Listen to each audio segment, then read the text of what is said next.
Good afternoon, students of BA English Honors, Mahatma Gandhi Central University, Motihari. I am here today to upload my video lecture on the topic Tradition and Individual Talent by T.S. Eliot. As you know, T.S. Eliot is a representative critic of modern English literature. It is correct to say that concept of modernism in English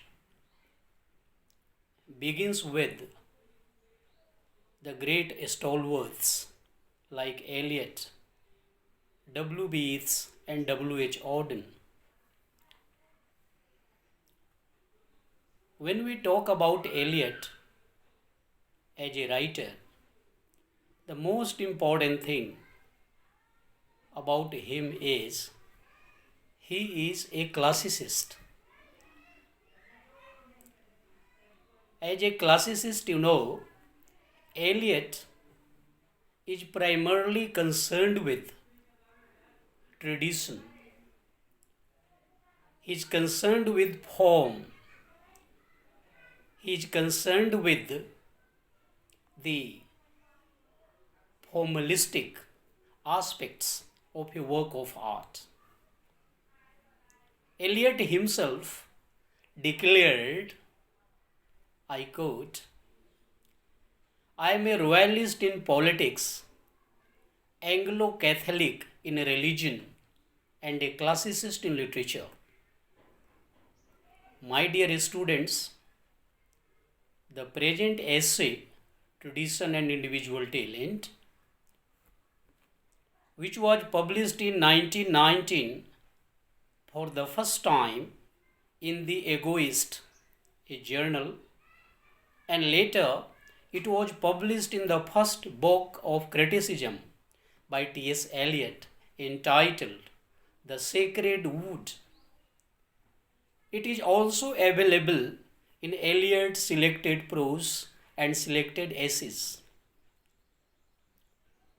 Eliot, like Philip Sidney, Wordsworth, Coleridge, Alexander Pope, appears to be a poet critic because whatever critical principles Eliot formulates, propounds, he executes and implements his principles into his writings.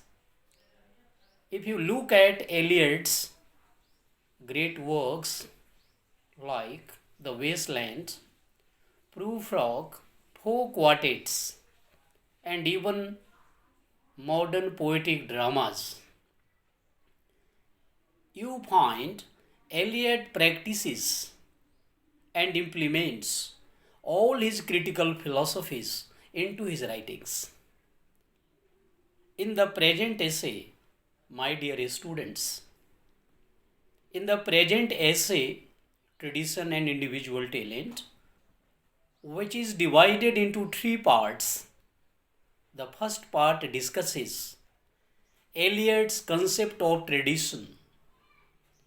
The second part deals with Eliot's concept of impersonality theory, and the third part is in the form of conclusion. Well, in the inaugural lecture series of my video lecture, today I will discuss the first part of this essay, that is Eliot's concept of tradition, that is how Eliot defines tradition, what he means by tradition. Before discussing Eliot's concept of tradition, as you know, tradition is a wide term. It is a term which is used by almost all the cultural theorists, almost all the saints, philosophers, and lay people in everyday life. Generally, tradition means a kind of past wisdom. It connotes a kind of collective belief in the past. It refers to a kind of set of beliefs, customs, manners, rituals, which are handed down from generation to generation and shared by a community or a society from generation to generation. But Eliot discusses tradition in untraditional way. His attitude to tradition is not traditional, it is something unconventional, it is dynamic. Eliot departs from the concept of traditional concept of the term, and he gives us what is called a modern concept of tradition. Eliot deplores that the most of the critics use the term tradition in the form of censor, in the form of negativity, as a derogatory term. And Eliot says that the term tradition needs to be reinterpreted. It must be defined in the context of a work of art wisely, precisely, and widely. So, Eliot's concept of tradition is something dynamic and progressive. When Eliot describes tradition, he describes it as a kind of simultaneous order. That is, Eliot discusses this order as a kind of fusion of past and present. It is something which Eliot connotes as historic timelessness. And he says that when we talk about aesthetic ideal order in creativity, we talk about literary tradition before every writer. Because before any writer begins writing, there is already an existing literary tradition which always guides, which is always a kind of pioneer, which is always a kind of presiding deity for the future writer to follow and write upon, to improve upon the existing model. So, Eliot's concept of tradition is something which tells us about his classicism, because Eliot does not give anything subjective, something impulsive or something romantic about it. His attitude is totally objective. It is something conformist, but this conformism is something very intelligent. And Eliot talks about tradition in the context of the wholeness, the organic wholeness, which is essential for the production, for the creation of a work of art. A poet must embody, I quote, the whole of the literature of Europe from Homer down to our times, unquote. That is, Eliot means to say that the whole literature of Europe, the whole culture, the whole creative consciousness of Europe is something undivided. It is something holistic. It is something continuum. It is a kind of unbroken continuity of experience. Well, chronologically, when Homer wrote and when Eliot wrote, when Virgil wrote, when Shakespeare wrote, there is a gap of time span. But if you look into, if we just ponder over the basics, the spiritual force behind the work which was composed in different epoch, we find that it is basically the same. It is basically the great work that was produced. Writers belong to different period, but the kind of spirit, the kind of message, the kind of theme they discuss is quite similar. It is quite ongoing. It is quite, common and cosmic. It appeals to the whole humanity.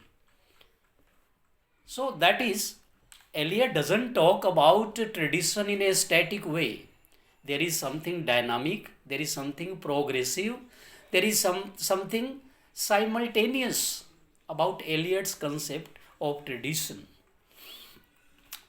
Now, Eliot is confirmed in belief that the most individual part of the work by a writer is those in which the dead poets, his ancestors, assert their immortality most vigorously.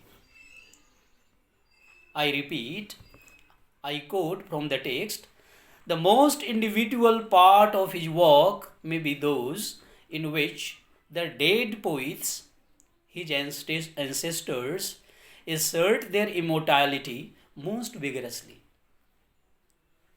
Now, dear students, try to understand it very cool-headedly.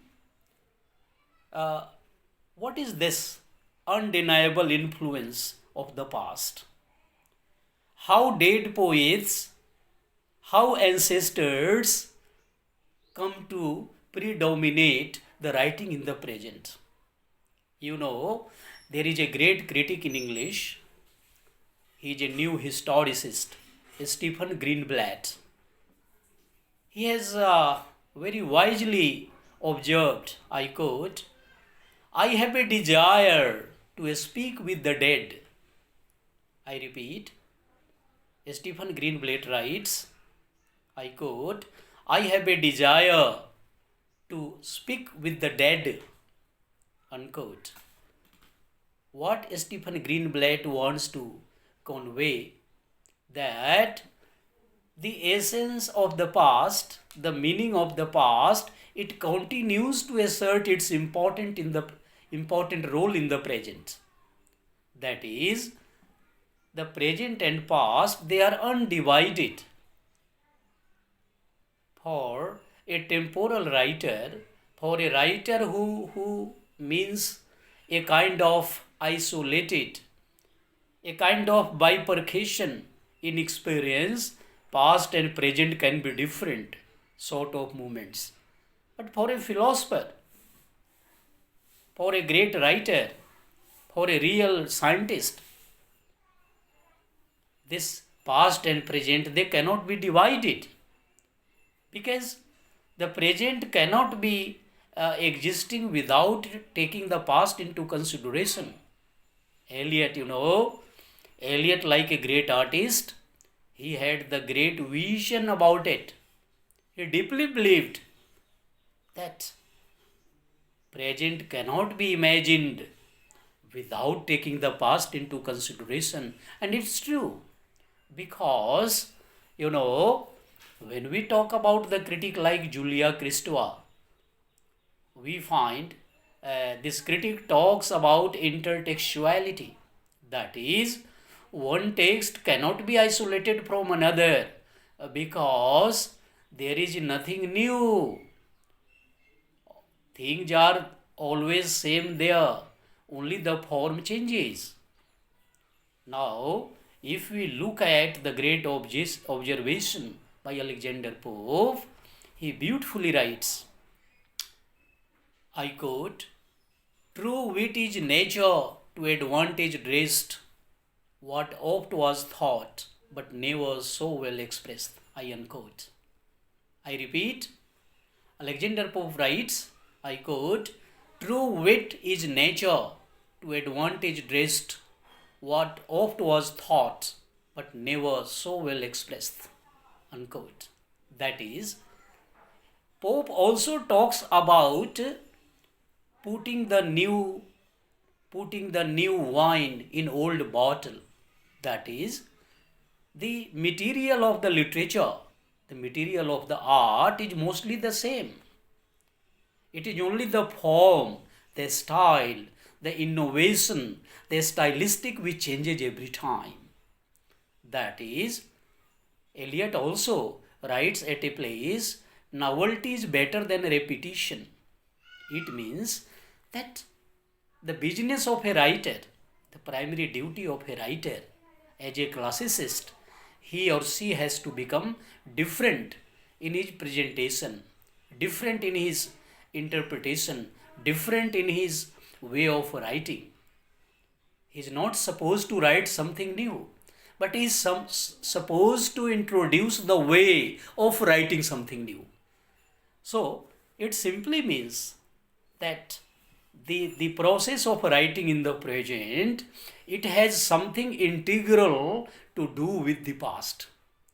For example, if a writer in Europe is willing or wishes to write something today, he or she cannot think in isolation from the great writers like Homer, Dante, Shakespeare, Virgil, Sophocles, Aeschylus, Euripides, etc. Similarly, if a writer wishes to write something in the present India today, he or she cannot afford to write without reading or without being influenced by the great classics of the past, that is Valmiki, Kalidas, Kabir, Tulsidas, Surdas, etc. It is something universal. It is something inspirational for every writer to begin with. So Eliot talks about it, about tradition, in a very wise and profound way. Eliot says that we cannot even conceive or imagine to write something without being aware of the tradition. But now the question is, Eliot asks, how we can be aware of the tradition? Can we have this sense of tradition simply by inheritance? Simply by genetics? Simply because we are born in a society or community of that influence? No, not at all. Eliot says, this concept of tradition cannot be inherited. It is not something genetic. Rather, this concept of tradition is acquired. It is a strenuous process. This sense of tradition is acquired by what is called, I quote from the text, historical sense. Historical sense. Eliot means, by historical sense, Eliot means the awareness of the presence of the past, not the pastness of the past.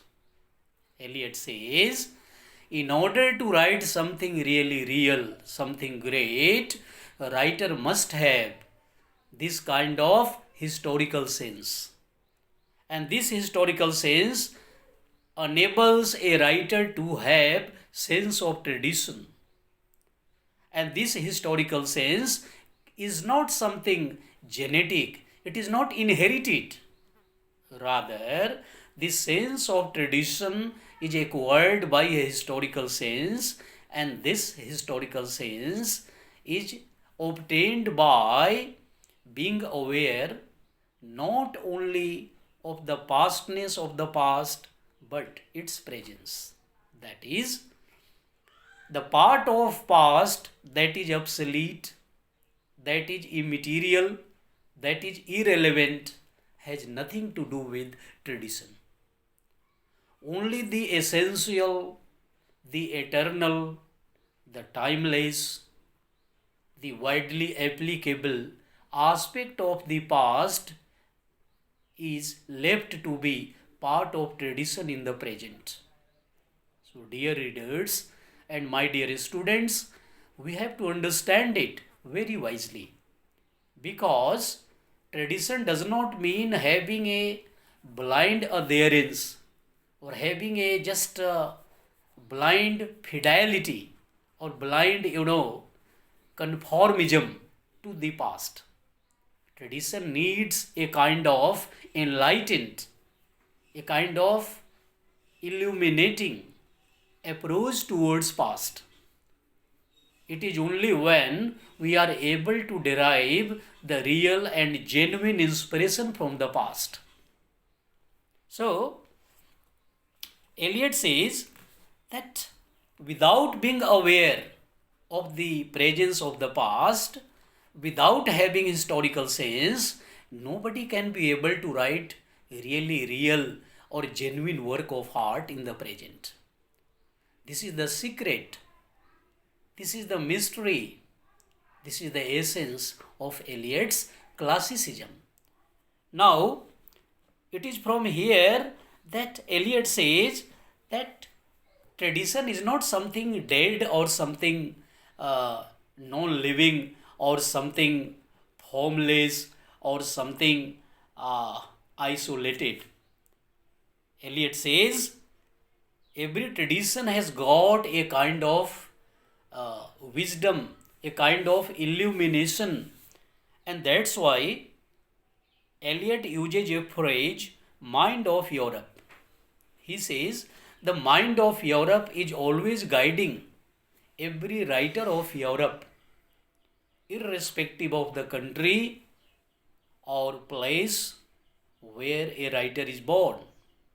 Every writer of Europe is bound to influenced by the mind of Europe, because the private mind is subsumed by the more massive one. I repeat, Eliot says the private mind is subsumed by the more massive one, that is, the personal or private mind of the writer is always influenced, is always guided, it is always directed, it is always controlled, it is always stabilized by the past influences, by the pioneering writers of that community, that continent, and this mind is the mind of historicity. This mind is the mind of historic consciousness. This mind is something that is holistic, and every individual writer, every individual talent is a part of this great tradition, because tradition is, it is like a flowing river, it is like an unfathomable ocean which is always there, which is timeless, which is eternal, and every writer who wants to write something, he or she has to dive deep into it, because writing is not something eccentric. Writing is not something subjective. Writing is not something romantic. Writing is not something personal. Writing is a kind of surrender. Writing is a kind of mergence with past. Writing is a kind of elimination of the personality. Writing is a kind of transcendence. Writing is a kind of going beyond self. Every writing, Eliot says that every writing begins with the writer's continuous and continual surrender to the tradition. And that is why the essay, Tradition and Individual Talent, it is a representative essay of T.S. Eliot, because it is unofficial manifesto of Eliot's critical principle, which came to form the foundation of later writing by Eliot. And it is here that Eliot lays down his his eternal, his universal, his valid critical proposition which he follows throughout his life. So, in the present lecture, I have tried to explain the first part of the essay, that is tradition and individual talent. And in the first part of the essay, as you have already come to know, Eliot discusses the meaning, the significance, the definition of tradition. The second part of the essay, that is impersonal theory, which is most important, I will discuss, I will upload in the later part, maybe tomorrow or day after tomorrow, and then conclusion I will discuss. And in this nationwide lockdown due to coronavirus, today I have tried to unlock myself and convey myself my views of T.S. Eliot's tradition and individual talent,